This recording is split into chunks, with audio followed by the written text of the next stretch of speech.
Porque não devemos nos atemorizar diante dos sinais do fim. O temor não pode nos invadir diante dos sinais que prenunciam o final dos tempos, os quais vemos para onde quer que olhemos, pois esses sinais, para nós cristãos, são motivos da esperança e fortalecimento da fé. Eles são o cumprimento da promessa do reino de Deus e a volta de Cristo, trazendo salvação e justiça. Esses sinais apontam para a iminente chegada do nosso Salvador, após a qual, finalmente, viveremos um tempo eterno de paz, justiça e harmonia. A segunda vinda de Cristo é um ponto central na fé cristã. Os sinais sobre os quais nos ensinou Jesus indicam quão próxima está a segunda vinda do nosso Salvador, quando o mundo, reservado para fogo, dará lugar a novos céus e nova terra. Disse Jesus que a geração que presenciasse os sinais que vemos não passaria sem que visse tudo isso acontecer, quando os ímpios desmaiariam de terror, buscariam a morte para fugir da ira de Deus, mas a morte fugiria deles. Pela fé que Deus nos dá, devemos confiar no amor e cuidado de Deus para conosco, os que nele cremos como o único soberano Deus,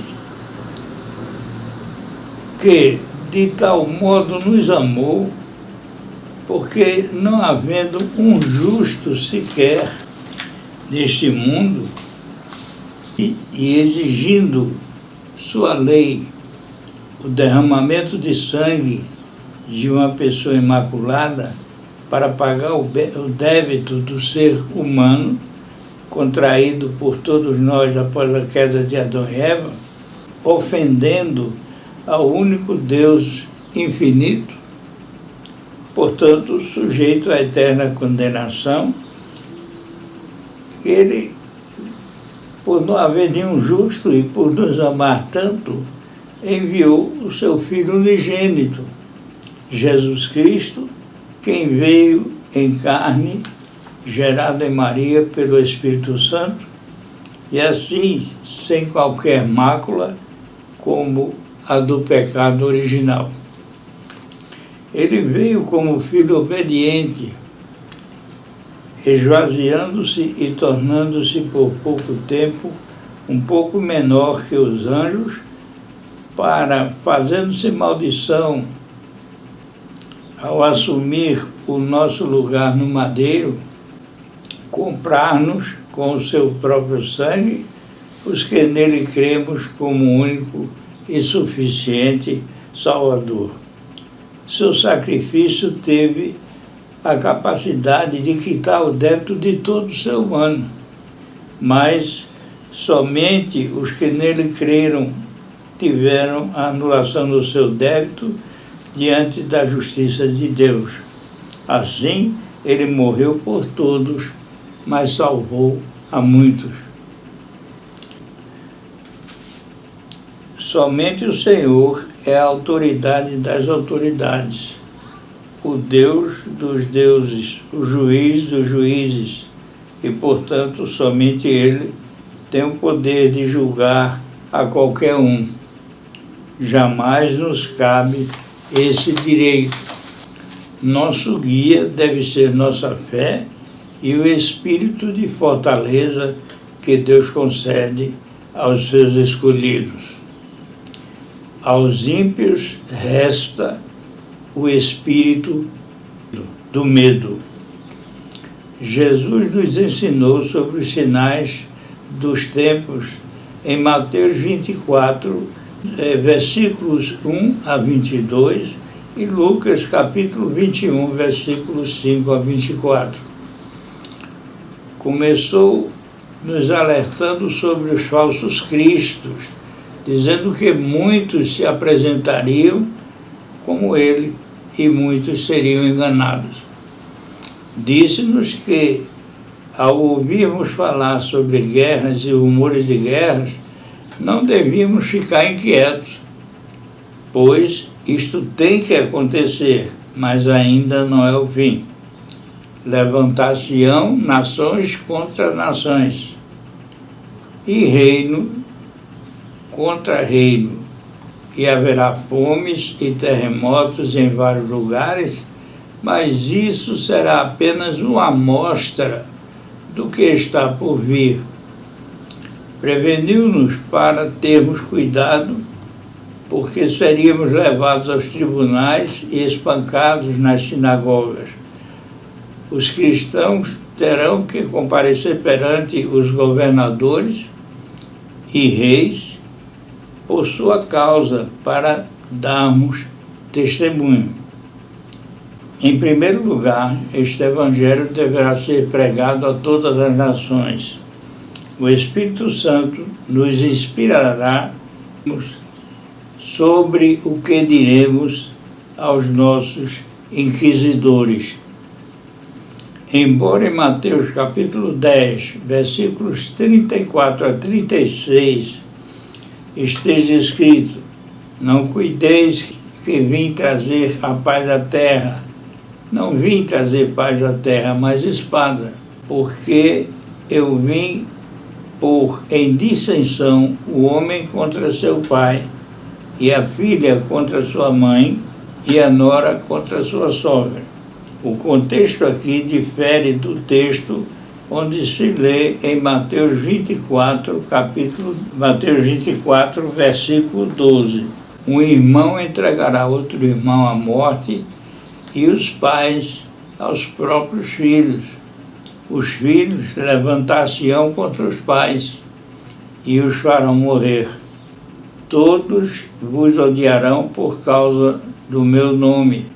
No primeiro caso, em Mateus capítulo 10, versículos 34 a 36, o motivo da desunião é que as pessoas buscarão mestres conforme suas concupiscências. Uns crerão em Cristo, outros não. Isto numa mesma casa. Mas em Mateus 24, versículo 12, o motivo é o ódio ao nome de Jesus, a ira violenta contra os seguidores de Cristo, pelo predomínio absoluto do desamor, resultante do esfriamento dos corações. Mas tudo ocorre sob o absoluto controle de Deus, em cumprimento das profecias bíblicas. Aqui há uma séria advertência. Mateus capítulo 24, versículo 15. Quando virem a abominação desoladora, onde não deve estar, quem lê isto, preste muita atenção. Então aqueles que estiverem na Judéia, fujam para as montanhas. Aqui há uma referência à profanação do templo judaico, profecia de duplo cumprimento. O primeiro, quando Antíoco Epifânio invadiu o templo judaico, construiu uma estátua de Zeus, profanando o altar dos holocaustos, sacrificando um porco. Isto provocou a revolta dos macabeus. Antíoco Epifânio foi um rei seleucida que governou a Síria de 175 a 164 a.C. Os macabeus constituíam uma família sacerdotal judaica que liderou uma revolta com sucesso contra o Império Seleucida.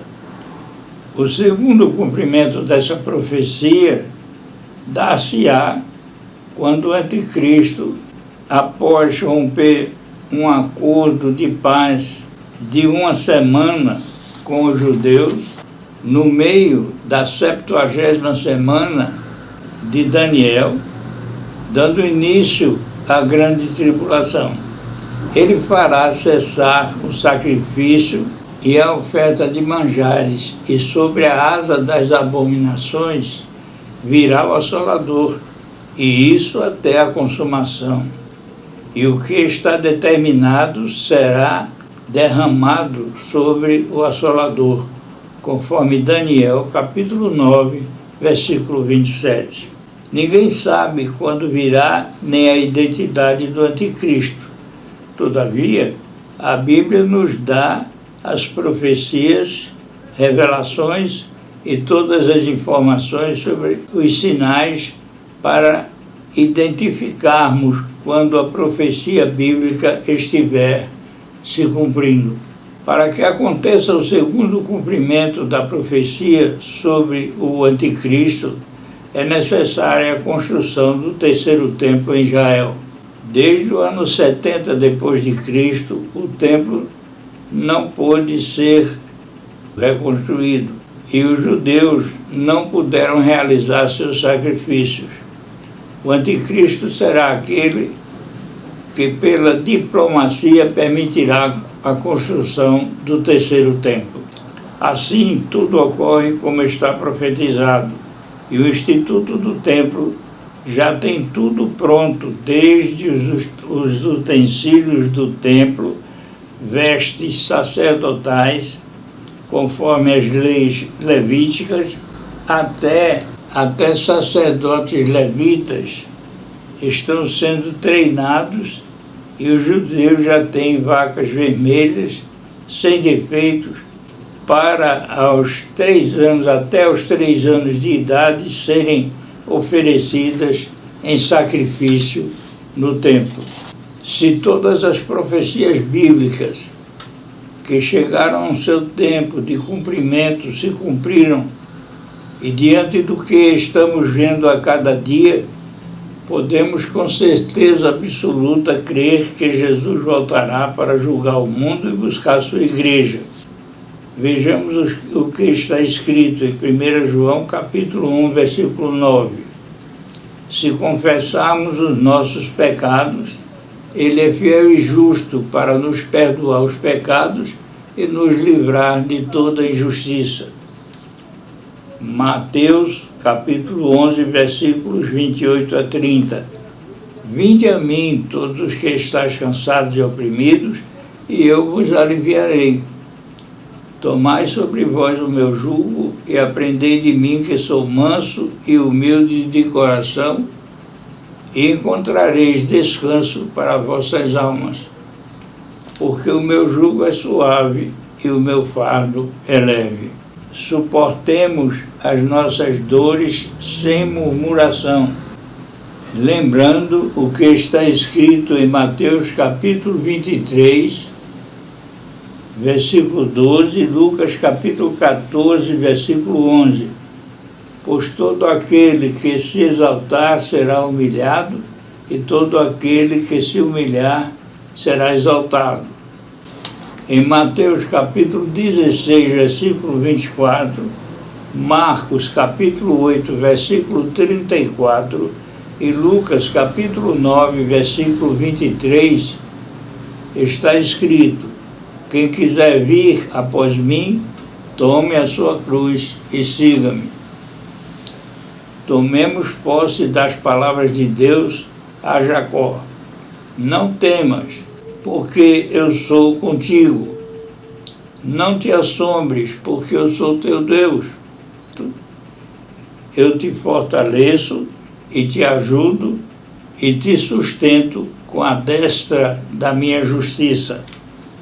Portanto, nada temos a temer. Quando virmos todas essas coisas, ergamos nossas cabeças, pois a nossa redenção está próxima. Lucas capítulo 21, versículo 28. Arrependa-se dos seus pecados, creia e obedeça, porque Jesus está às portas. Quem tiver ouvidos para ouvir, ouça. Ao meu Deus e Pai, por Cristo Jesus, toda a honra e toda a glória, de eternidade em eternidade. Amém.